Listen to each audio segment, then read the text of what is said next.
80 años, algo así, ¿no? El psicoanálisis ha seguido, es una ciencia que él fundó, hoy es nuestro fundador y todo, pero el psicoanálisis ha evolucionado mucho, ya hay grandes psicoanalistas ahora. Pues lo que pasa es que, insisto, ni modo que me suelte dándoles clases de psicoanálisis acá, porque sí, les daría todo una hora de explicarles todas las escuelas de psicoanálisis que hay del mundo. Bueno, una de las escuelas es la Argentina, justamente. Entonces, si tú quieres mi respuesta concreta es, yo pertenezco a la Escuela Argentina de Psicoanálisis.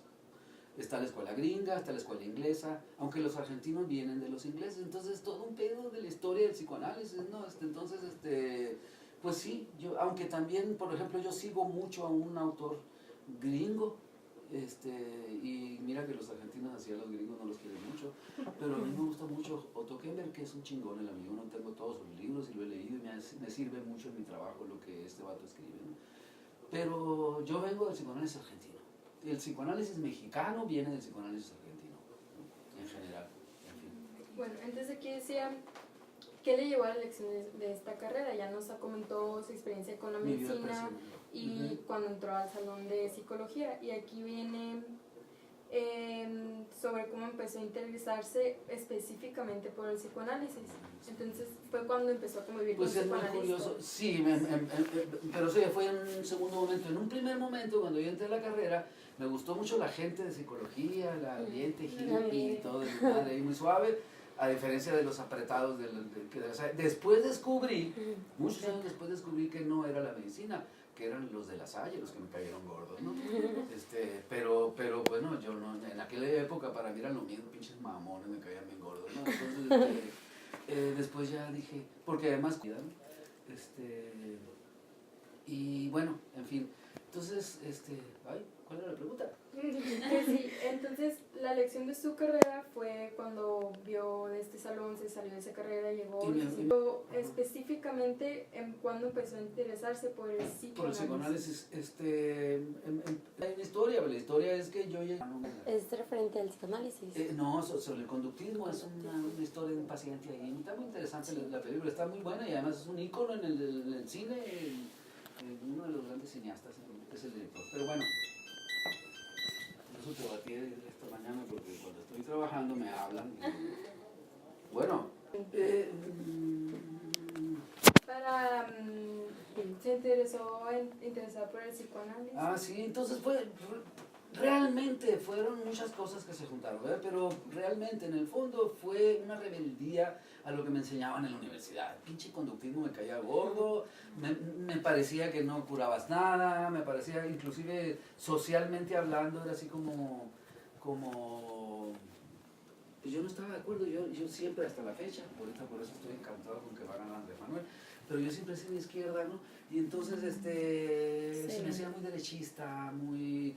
Por ejemplo, en las fábricas hay que, el conductismo averigua cómo hacer trabajar más a los trabajadores para que se haga más rico el dueño de la empresa, ¿no? Y los trabajadores se jodan más. Entonces ellos han descubierto cómo le puedes hacer. Entonces esas técnicas, a mí yo decía, estudiar psicólogo para eso, no, o sea, la mierda, ¿no? Y entonces, bueno, un poco fue una onda rebelde, no me gusta el conductismo. Y el psicoanálisis era algo que no se enseñaba en la universidad y era así como que, ay, qué interesante el psicoanálisis, ¿no? Y caen los argentinos, voy a hacer mi servicio social al Centro de Interacción Juvenil ya en séptimo, octavo semestre, y conozco a los argentinos y digo, yo, esto es lo bueno, pinche conductismo, ¿no? Y yo vengo de una escuela conductista, salí con muy buen promedio, salí con 90 y tantos de promedio, o sea, a mí no me van a decir que no sé conductismo, sí sé y no sirve el pinche conductismo.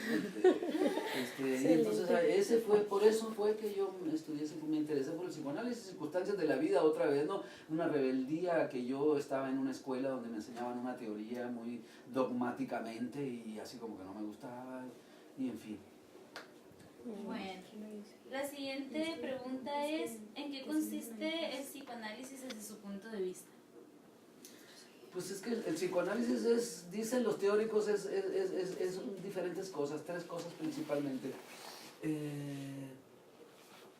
Y luego se dice el psicoanálisis, y Freud le decía la psicoanálisis, porque es la teoría psicoanalítica, entonces la psicoanálisis, todo el mundo le dice el psicoanálisis, ¿no? En fin, por un lado es una teoría de la personalidad. hay diferentes teorías de la personalidad, hay muchos psicólogos, de todos tipos de psicólogos, y cada uno de ellos tiene una teoría de la personalidad. Freud dice una cosa, los mismos conductistas dicen otra cosa, de la personalidad, ¿no? La forma de ser de los seres humanos. Bueno, el psicoanálisis es una más, es una teoría de la personalidad del psicoanálisis. Dice, no sé si ustedes sepan un poco, que la personalidad está dividida en yo, ello y superyo. Sí, sí. Esa es la teoría de la personalidad del psicoanálisis, punto. Eso es el psicoanálisis. También el psicoanálisis es una técnica para curar enfermedades mentales, emocionales, que eso es a lo que yo más me dedico, ¿no? Lo que le llamamos la clínica del psicoanálisis. No nada más es una teoría de la personalidad, sino que además es una técnica para curar enfermedades neuróticas. Originalmente, a propósito de lo que decía hace rato, que Freud, se murió Freud y el psicoanálisis ha seguido evolucionando. Freud decía que el psicoanálisis, él lo inventó nada más para curar trastornos neuróticos. Y después ya los nuevos psicoanalistas le han abordado la psicosis, o sea, la locura, las enfermedades más gruesas, ¿no? Porque las neurosis son las enfermedades, que la histérica, que el obsesivo compulsivo, que las fobias, las enfermedades donde el paciente no pierde contacto con la realidad, ¿no? Sí. Ustedes todos somos neuróticos de alguna forma, ¿no? Nos deprimimos, tenemos ese tipo de problemas. Freud inventó el psicoanálisis para curar eso. Y él decía, psicosis no. La psicosis no la entendemos, ¿no? Pero ya ahorita el psicoanálisis, curamos, entre comillas. Yo no, yo en realidad yo tengo mi consultorio y trabajo con gente normal, con chamacos que traen pedos en la escuela, ahorita esta mañana me llegó un chavalo que lo cortó la novia, el pobre hombre se quería morir, ¿no? Se quería cortarla, lo cortó ayer la muchacha y anoche no durmió, llegó aquí con así, el vato bien jodido y toda la onda, muy pobrecito, ¿no? Y ahorita que dije viejas deprimidas, exageré porque también los hombres, el vato salió ya más contento, por lo menos lo hizo reír al vato, ¿no? Que no había dormido y la madre.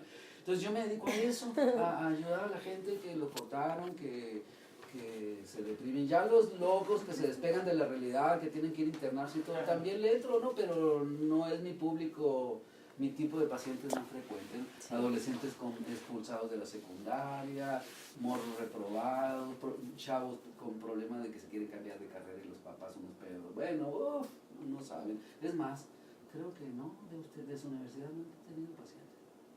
Tengo de otras universidades, del TEC de Monterrey, de la UEM. La Torre. No, sí he tenido. Sí, ya me acordé. Sí he tenido una chamaca de ahí de la escuela de ustedes, que cuando fui yo a dar una plática, agarró mi teléfono la morra y luego me habló y sí estuvo viniendo conmigo ahorita. Ya me acordé. Pero bueno, ¿qué? ¿Cuál era la pregunta?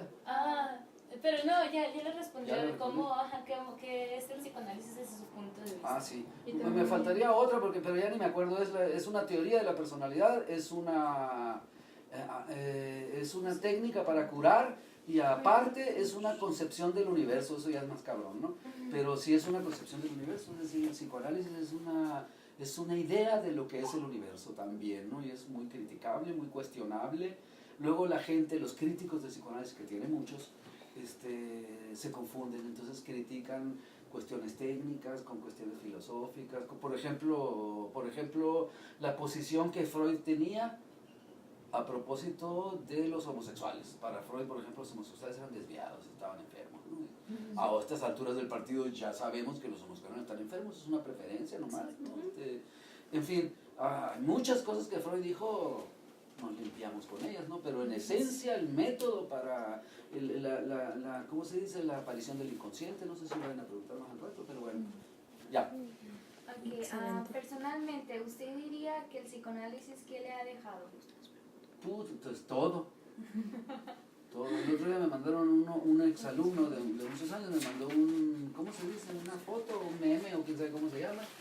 Me encantó porque yo soy fanático de Pink Floyd,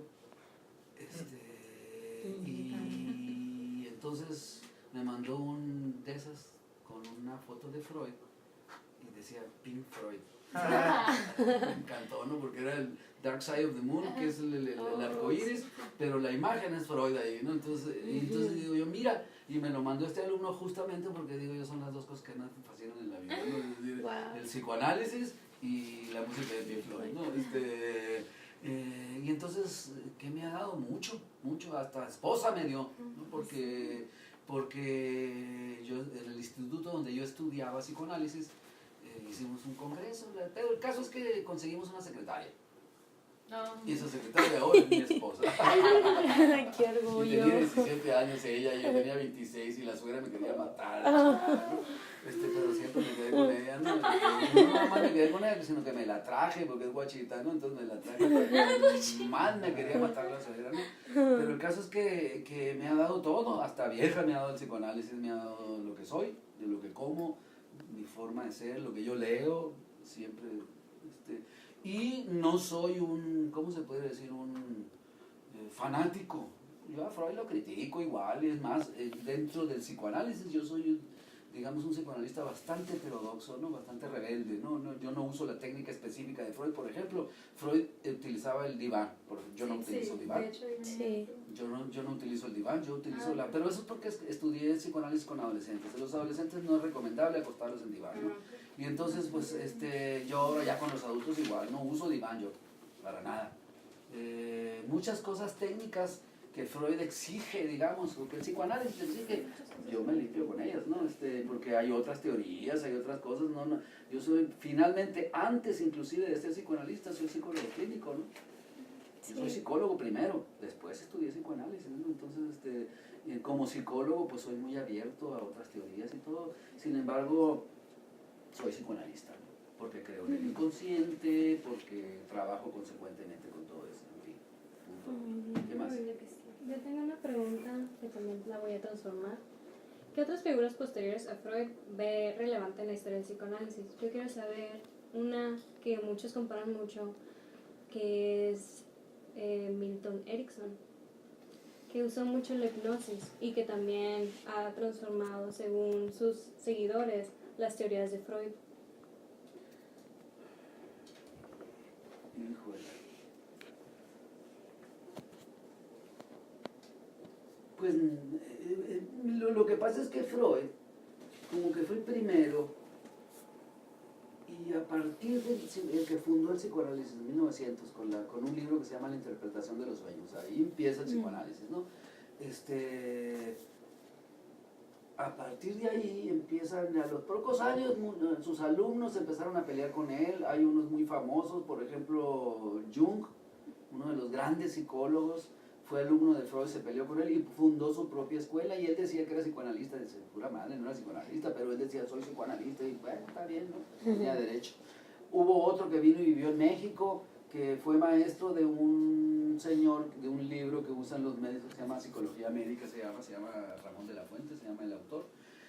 Fue maestro de él, Erich Fromm, escribió muchos libros muy mamones. A mí me parece muy estúpido lo que él dice, no estúpido, pero el arte de amar, él es así como un cura católico, ¿no? Dice que todos somos buenos, somos muy lindos, niega algo teórico fundamental en psicoanálisis, que es el impulso de muerte, ¿no? Freud decía, tenemos dos impulsos, dos pulsiones, la pulsión de vida, la pulsión sexual, eros, y la pulsión de muerte, thanatos, ¿no? Eso es la fuente motivacional de la conducta del ser humano, son esas dos pulsiones, decía Freud. Bueno, pues Freud dice, ni madre, los seres humanos somos lindos y buenos, si no tenemos una pulsión de muerte y agresiva.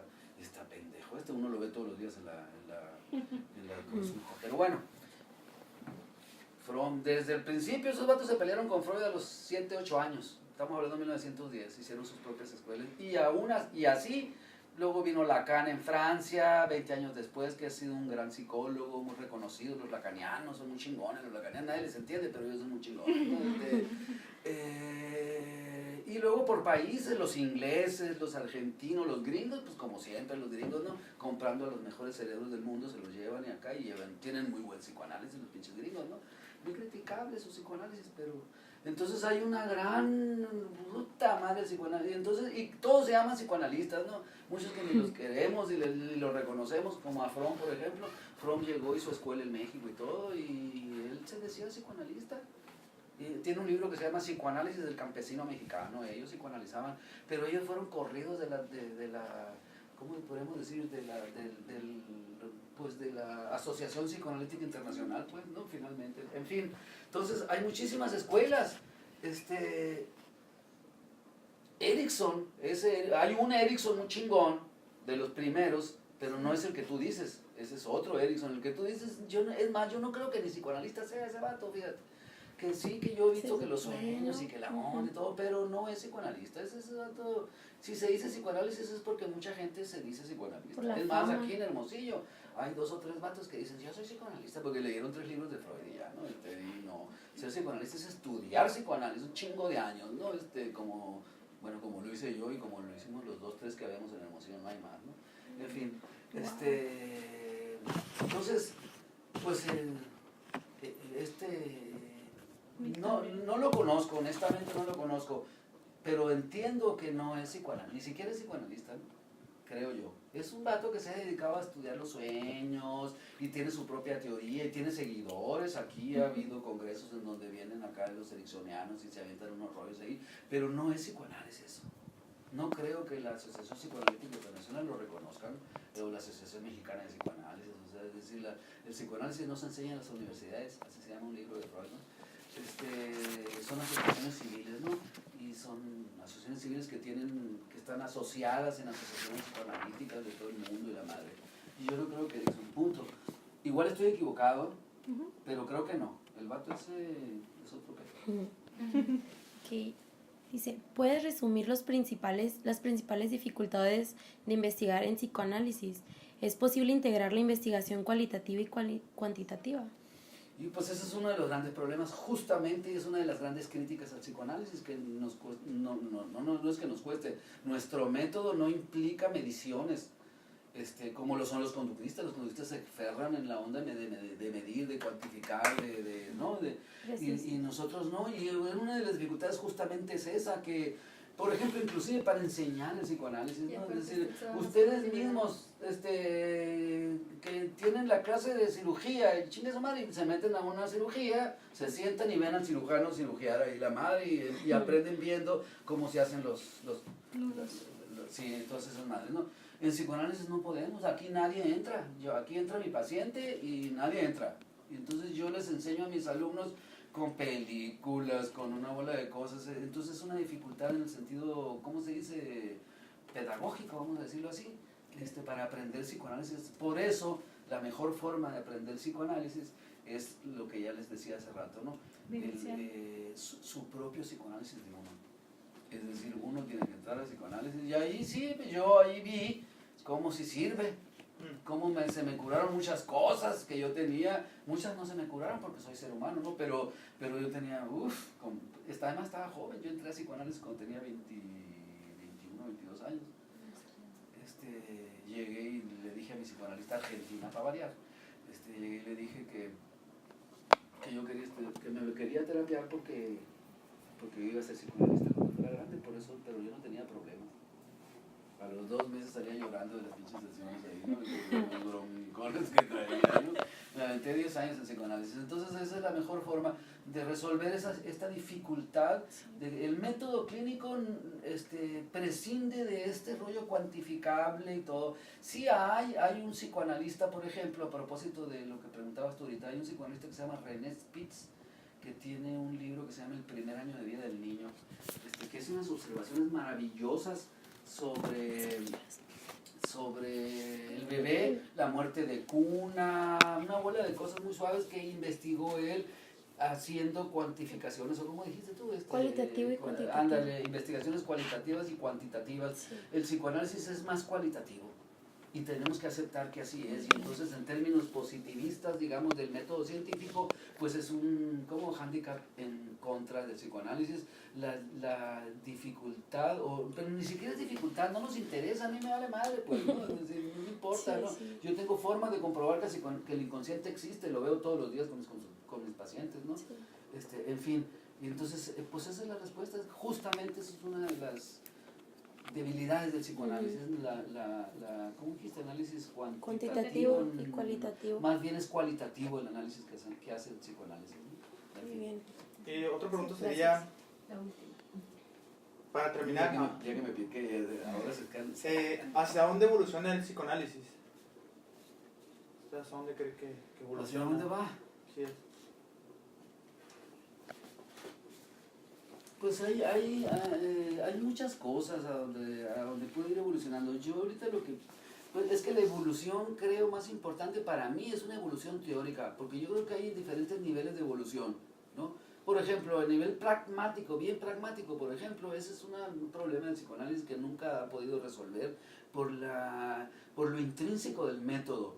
Otra crítica al psicoanálisis es lo largo, ¿no? Es decir, siempre se ha pedido terapias más cortas y Freud decía, pues se joden porque, ¿no? Porque el psicoanálisis es largo, ¿no? Y mucha gente lo ha criticado, inclusive las compañías, ¿cómo se dice?, de seguros y la madre, ellos cúralo en 10 sesiones. Yo me acuerdo cuando llegué aquí a trabajar en el Consejo Tutelar, empecé a trabajar y el director del consejo me mandó un paciente y me dijo, necesito que lo cures, son unas 10, 15 sesiones. Me dijo, qué pendejo, no tiene ni idea, ¿no? En fin, pero bueno, se encamina a buscar que las terapias sean más corta y menos cara, vamos a decirlo así, ¿no? Se la van a pellizcar, pero bueno, no es cierto, porque yo, por ejemplo, yo mismo tengo, pero eso tiene que ver otra vez con los adolescentes. Yo tenía un maestro que decía, al paciente cúralo rápido, cabrón, porque se te va a curar solo. Y sí es cierto, los adolescentes te curan solos, pues, ¿no? Entonces, rápido, yo trabajo 10 sesiones con los adolescentes, siempre y cuando no tengan gran cosa, cuando es una reacción de ajuste de la adolescencia, que es un diagnóstico bastante benigno, digamos, ¿no? La reacción de ajuste de la adolescencia es lo que tienen todos los adolescentes. Se deprimen, lloran, las mujeres son bien enfadosas y la madre, y los hombres son muy machos y muy perros y todo eso, ¿no? Y lo que les pasa a los adolescentes, cuando es una reacción de ajuste de la adolescencia, 10 sesiones y vámonos para afuera, la chingada, ¿no? A menos que ya tengan broncas ya más serias, entonces ahí me puedo estar meses con ellos, ¿no? En fin, una tendencia, digamos, hacia dónde se encamina, pues a lo mejor a cortar los tiempos de las terapias, desde el punto de vista pragmático y desde el punto de vista teórico. Yo creo que hay un tema, que ahí se los voy a dejar nada más, no lo voy a desarrollar, que se llama apego. Hay un autor que se llama Bowley, se apellida Bowley, el vato, y están investigando mucho sobre el apego del niño y la mamá y la repercusión y las cuestiones emocionales y todo. Entonces, parece ser que lo que anda ahorita es medio... Hay anda otra cosa también que yo así como que del ejército la veo y digo yo, ay cabrón, no crean que confío mucho en esos rollos, pero también va para allá, parece que va para allá un poco. ¿Habrán oído hablar ustedes de algo que se llama constelaciones familiares? Sí, constelaciones familiares. Anda muy de moda esa madre. Y así como que muchos psicoanalistas así como que les andan coqueteando las constelaciones. Hacen unas bien locas, acá se juntan. Por ejemplo, podíamos constelar aquí, ¿no? Tú tienes un problema con tu papá, a ver, siéntate. Esa es una silla, ahí está tu papá. Y mi mamá, a ver, escoge a una de ellas. ¿Quién va a ser tu mamá? Tú vas a ser la mamá de ella. Y se hace una pinche teatro ahí, la madre y la otra llora y hace un desmadre. Y la madre y dicen que cura esa madre.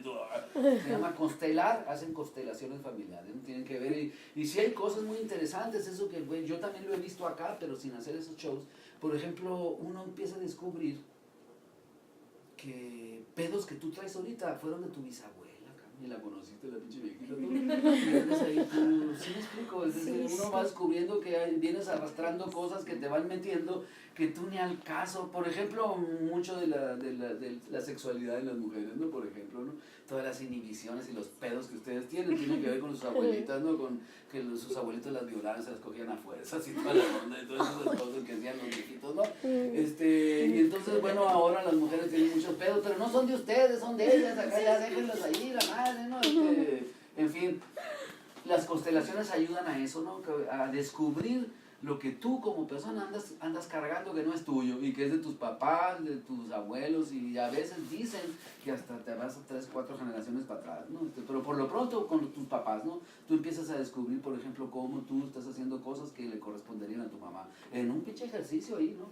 Cuando el constelador es bueno, que interpreta bien y la madre, dicen que se pone muy bien. Yo nunca he visto una, me han dicho, he visto videos del que fundó esta madre, que era un viejito alemán muy chingón, pero hasta ahí yo soy bastante conservador en ese sentido, ¿no?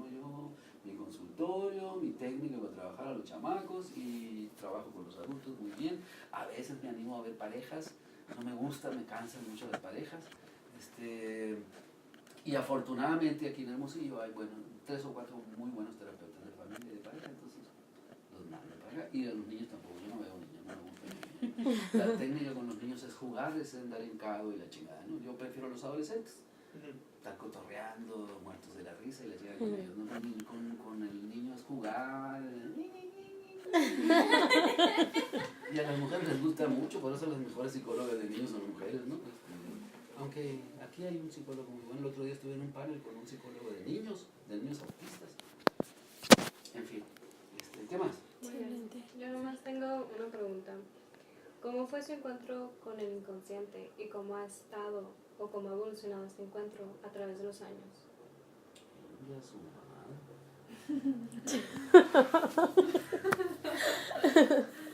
Me encuentro con el inconsciente. No, o sea, te voy a contestar una mamada porque tu pregunta es muy... ¿no? Pero ahí te va. Sí, espérate la que te voy a contestar, que pinche pendejada. Pero bueno, es más porque es que no se llamaba, el papá de Milton, John Milton, se llamaba Taurus do Brasil, se llamaban. Venía todos los años al Auditorio Cívico del Estado y hacía show y la chingada, desde hace 40 años. Y venía un niño con él chiquito que se llamaba, ¿cómo se llama?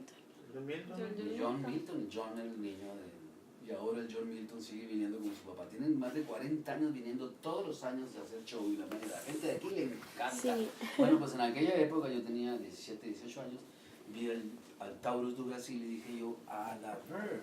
O sea, qué loco, cabrón, ¿no? Que fue un poco lo que le pasó a Freud.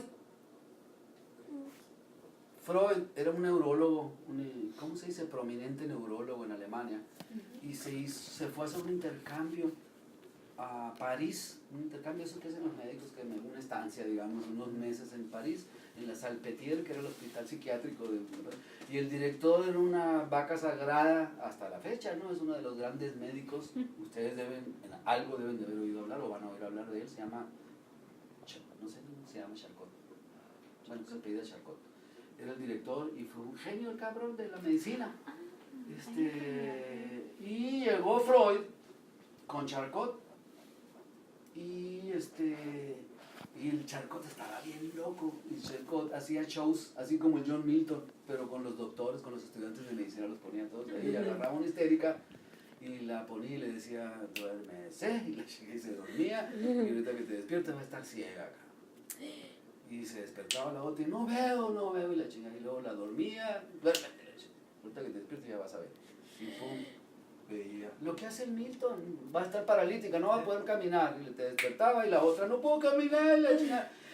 Para Freud fue un descubrimiento, esa madre dijo, o sea que los síntomas histéricos son, ¿cómo se dice? No son naturales, no son neurológicos, no son un problema de las neuronas, nada. Se pueden producir artificialmente. A ver, hazlo otra vez. Y sí, Charcot le decía, a ver, duérmete. Y le decía, ¿qué quieres que haga? Y le decía, no, pues que se le ponga la mano tiesa. Y la chica, no te va a poner la mano tiesa. Le decía, y se despertaba la otra con la mano tiesa. Y nunca han ido, vayan a ver al Milton.